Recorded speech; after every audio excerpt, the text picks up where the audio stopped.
Bonjour, bienvenue. Welcome once again to another property live stream. This one is the culmination of a week's worth of streaming. We've talked about all sorts of topics to do with properties and property matters and so on and so forth. But today is known as cladding matters. And we are the ones at the center of promoting the idea that PAS 9980, the standard for fire safety, is not safe, not complete, and shouldn't be relied on solely by itself. But before we get into that, let's start off by an opening remarks from Hamish McClay. Dennis, no apologies for actually carrying on with this subject. It's a very, very topical one, and there's still a lot of confusion relative to a standard which isn't the standard, which was created for people to actually look into rather than actually apply directly itself. And however, it rather depends on who looks at it. But we're not just speaking about, although we're speaking about sort of cladding particularly, building safety is a very, very important thing of what actually sort of goes on, what we like to sort of discuss. And it's great to actually sort of have a new guest actually sort of join us today. Richard, who hasn't actually been with us before, but he can actually give us a perspective from the building control side of things, because it's always seemed in terms of the work that I particularly myself do, that to actually sort of see when any planning has actually sort of been, when planning permission has been given, that somebody like Richard, one of his team, or whoever it is, whatever sort of category, just so happens actually we sort of semi cross over. Some of the work we do actually goes into, it comes actually from Richard's region. But it's rather good that we've got Richard along to us, because that's a side of things we haven't actually had a look at.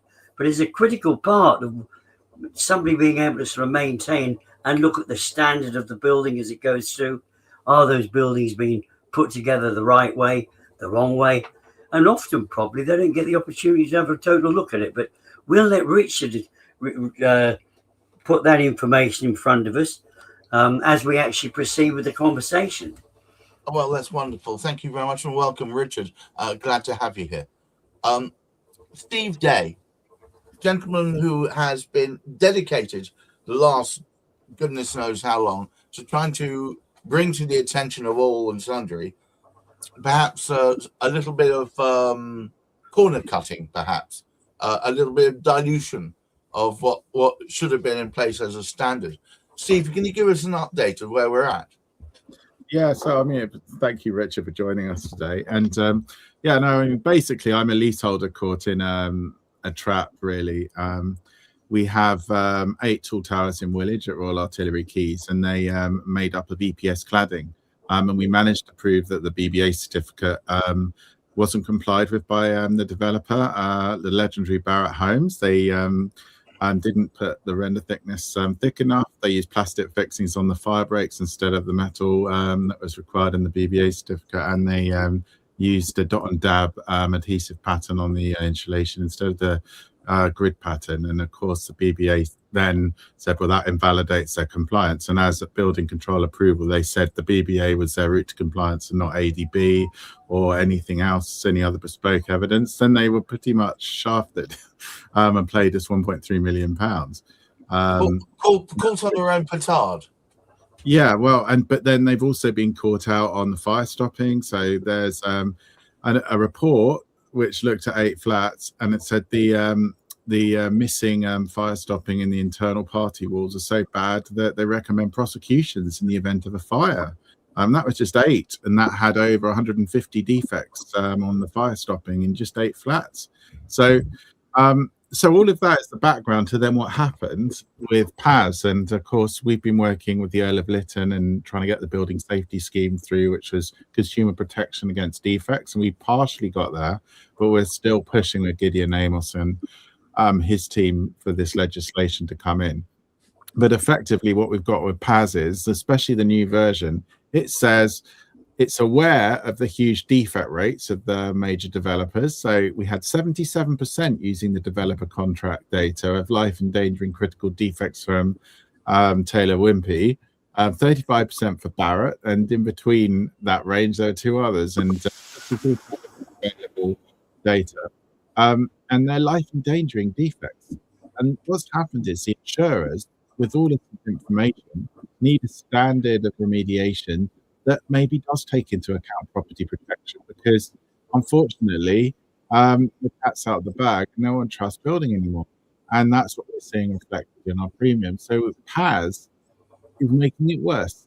PAS, and this is the new version, if there is a backdrop of huge non-compliance, which the guidance accepts, then you don't have to necessarily jump on that bandwagon and investigate unlawful construction evidence. Almost saying, put it back in the bag if you see those reports that we have, which is very troubling. And that's obviously something the Association of British Insurers has flagged and wanted to amend PAS on that. It allows banned highly combustible material to remain on buildings. In our case, they want to leave XPS panels on our 16-story single escape stairs when we've got no other way out. And within the age of e-bikes being charged next to those panels, you know, the route to fire spread is very likely, and it's very, very concerning that this material is banned on new buildings, but PAS allows it to stay on, and the insurers are just pricing that risk in. And then finally, it allows, if there is no proportionate fix for building safety risk, under PAS, you can mark it as fixed and mark it as a tolerable risk. So not a cheap way of fixing it. You can say it's all done. So that's the backdrop of where we're at. And what obviously we want to do is make the case that we don't believe PAS in its current form should become law, which the government has declared in the remediation acceleration plan, sorry. And that's an anathema to us that are suffering with high insurance right now. But that's the introduction. I'd be very interested to hear Richard's views on all of this. Richard, a very warm welcome. Warm may not be the appropriate term. A very kind welcome to having you here. So PAS 1980, whose subtitle should be Tolerable Risk. Interesting. Yeah, thank you, gents, for having me on. Wonderful to be on the pod. Yeah, well, as we know, the PAS 9980 obviously forms part of an FRAEW, a FRU, as some people call it, the Fire Risk Appraisal of External Walls. But my experience of the FRAEWs is atrocious. It's the problems we're having out there with seeing these are absolutely seems ridiculous. I mean, I can sort of give you a bit of a list if you're happy. I love a list. I love a list. Yeah, the details. You encountered issues recently. Yeah. Probably my most recent issue was incorrect identification of materials used, and this is going to go the other way to what you're expecting. We had an FRAEW suggesting timber cladding on the building needs to be remediated. Brilliant, music to my ears. Turn up to do an inspection, no timber cladding in sight. This was a cementitious board all over. So it's competence. You know, how have we come to get to these conclusions? It's really quite poor. Well, it's hard to trust. It's hard to trust, absolutely, yeah. Lack of intrusive investigation and evidence, you know, to be able to make an informed assessment or identification of the wall systems. You know, not being highlighted in the locations they've tested, lack of photographs to justify, poor evidence of the wall constructions, no dimensions of components, lack of clarity of the materials used. You know, the list goes on. Missing entire wall systems, you know, on the PAS assessments as well. Or, you know, providing one PAS 9980 assessment for all wall systems. Obviously, it should be a single assessment for each wall system, and giving an overall rating, you know, one single overall rating.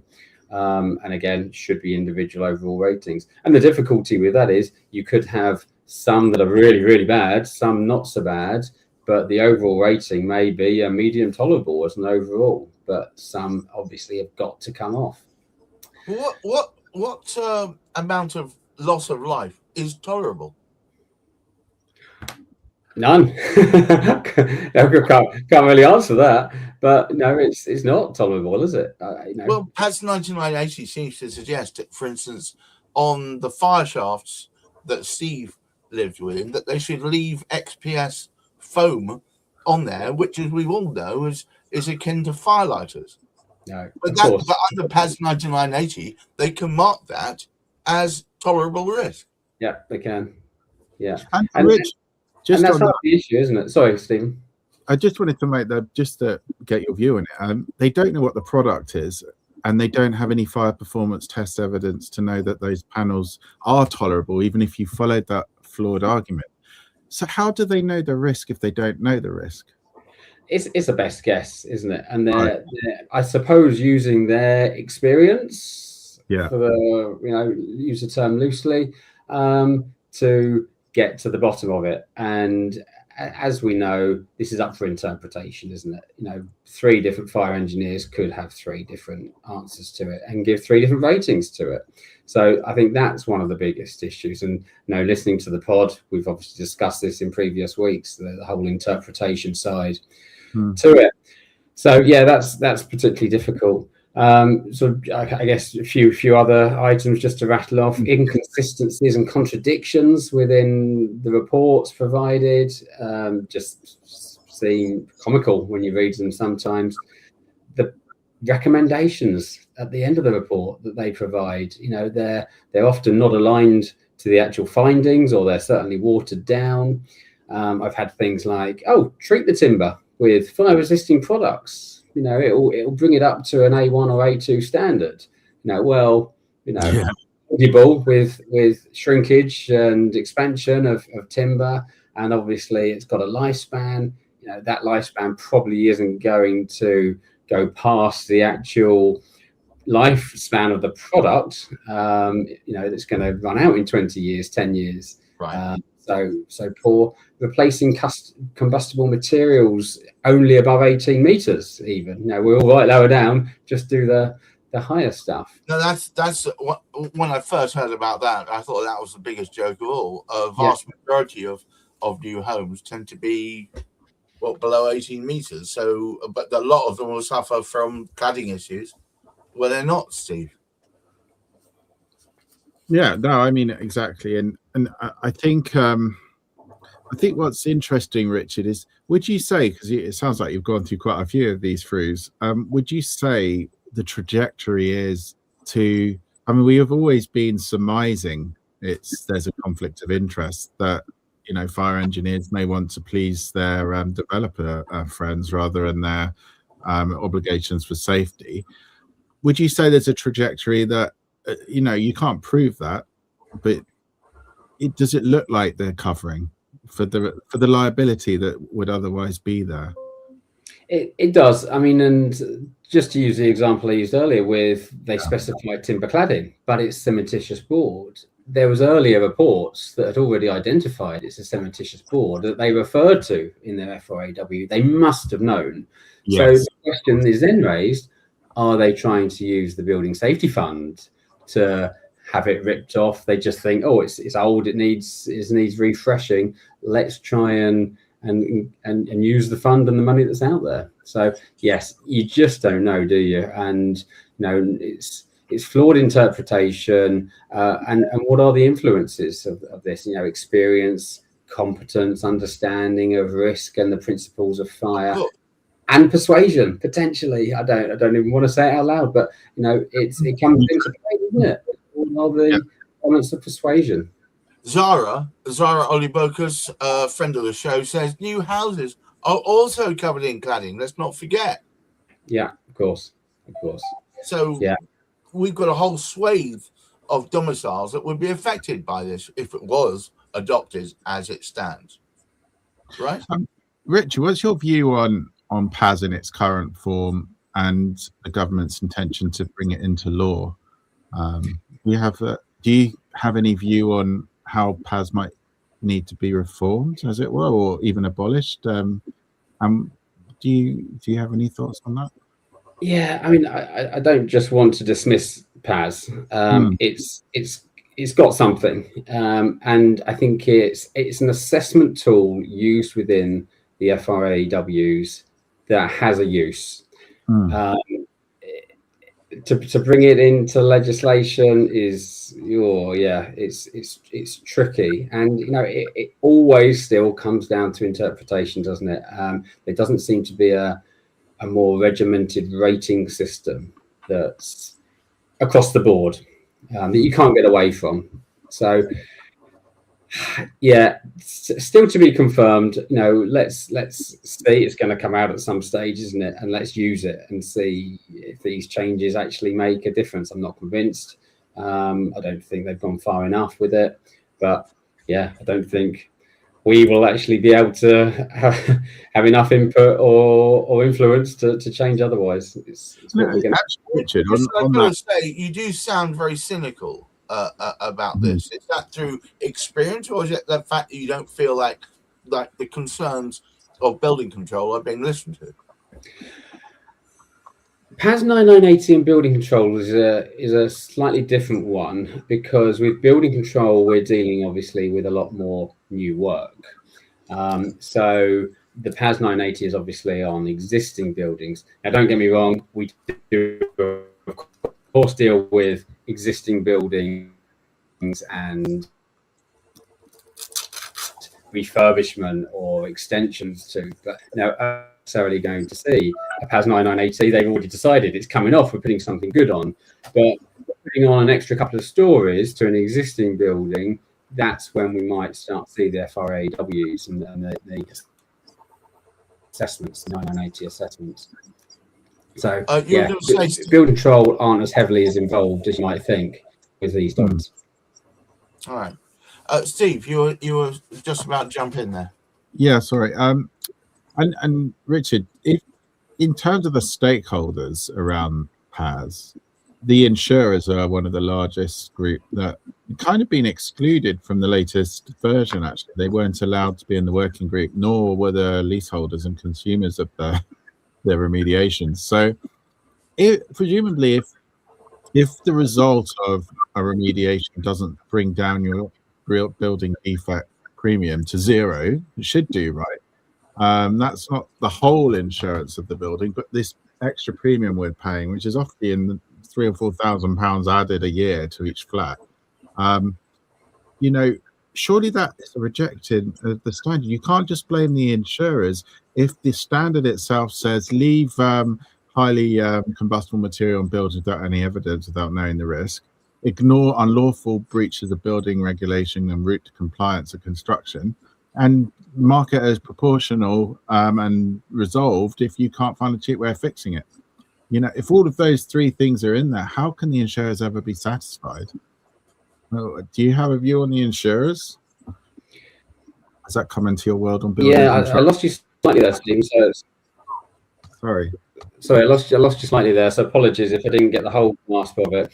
But yeah, the insurance side it's a different side to it, of course. But it's important, particularly for as you say, the stakeholders.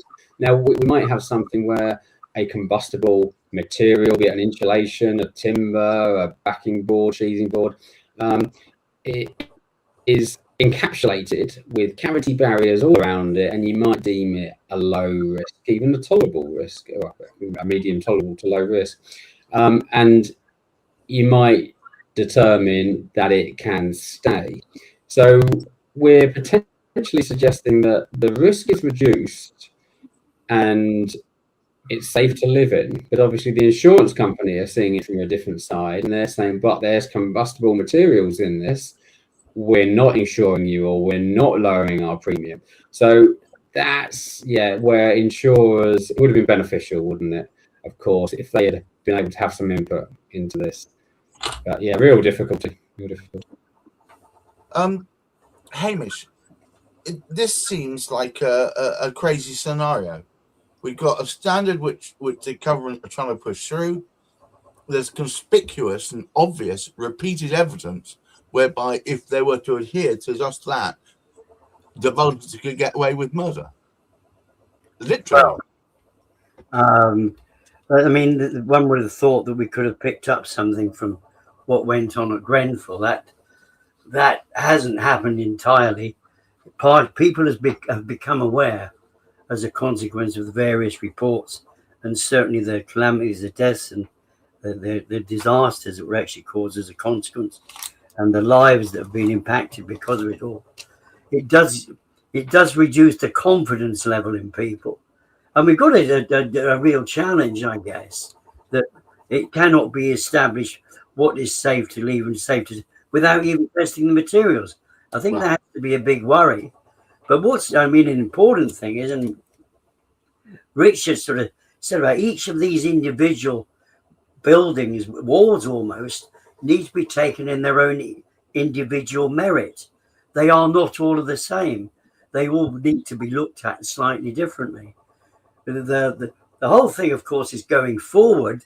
There are now meant to be ways of actually controlling and that to me is a very, very important aspect, because we found, and we've had feedback from what's going on in Australia, that whilst we have all of these people very much aware of what went on in Grenfell and some of the fires in Australia and around the world, that still, unfortunately, building control aren't able to have the input to get the knowledge to actually sort of say, well, find that building safe. I don't know what chances are. I mean, it might be worth a bit of input there, Richard. Moving forward, do you feel that there is control of the materials that are being used? Because that was one of the. I think it's getting better. So, oh no, yeah, I think it is getting better. Obviously, the BSR is now involved. Building control are having to go through competency validations. You know, when we heard evidence from the Grenfell tragedy, of course, the inspector involved was heavily overworked. He probably wasn't qualified. He had BBA certificates. I don't think he necessarily understood them. He didn't have the time to go through them properly. And, you know, there was worrying information that was coming in, but it wasn't necessarily being picked up on. So I think that has changed. So very much think that has changed in the industry, in building control. We're obviously all much more aware of it as well. So, and to be working on these buildings, certainly the high-rise buildings, you know, you need to be a Class 3 registered building inspector. So you've passed a competency validation working on and towards those sort of buildings. So that's very useful. Steve, any final thoughts before I pass back to Hamish? Well, it's encouraging to hear that the new regime is better. But I mean, one thing, Richard, if a building control approval, a developer says they have met the functional regulations B4, for instance, on the external wall fire spread, and they don't comply with the certificate, and they don't, have any other way of proving that they meet B4, what does building control do in that situation? Yeah, I'm interested to hear this too. So which certificate are they not complying with? So the BBA certificate, say if the BBA says you can use it, right. You can use it to demonstrate compliance with B4, but only if you keep to the spec. What does building control? What team does building control have? Yeah. Yeah, it's difficult, isn't it? Obviously, that's our job. We've got to check what is on site is as being designed, and it's being designed in accordance with a BBA certificate or another testing certificate. So we're not a clerk of works, though. We can't see everything that goes on site. We're there on the larger sites. We might be there for an hour at a time, but there's still 6, 7, 8 hours of the day that we're not there. Mm. All right. Zara has a final question, which I'm going to throw on screen. Yeah, no, you're still here, but your bandwidth is diminished somewhat. There we go. Zara's got a final thing. But how do we know if building regs sign off are genuine? Ooh. And of course, that is pointing to the fact that there was a whole bunch of them signed off bogusly, while the gentleman concerned was somewhere completely different. How do we know, Richard?